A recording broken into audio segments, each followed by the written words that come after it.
here's how we can keep one specific keyboard on the iPhone. So let me guide you through it and explain how it all works. If you are new here and first time on this channel, most definitely subscribe for more, and that way you'll never miss anything.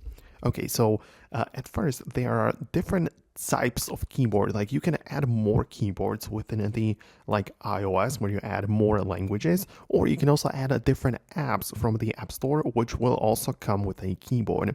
So at first, I would recommend you to check out the settings. When you tap on General, you can proceed to the keyboard selection. And in there at the top, you can see I have actually 3 types of keyboards. I have the English, emoji, and a Slovak. And I can also add more and new keyboards, meaning in a different language.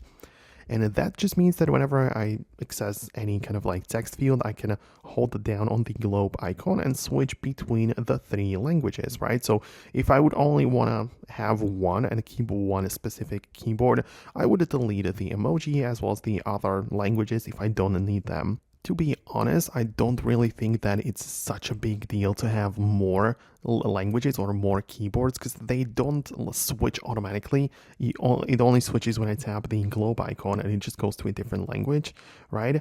But yeah, it doesn't switch on its own. So I don't really find that to be a problem. But as I said, you can remove multiple other languages and keep one only, and then you're going to be stuck with one specific keyboard.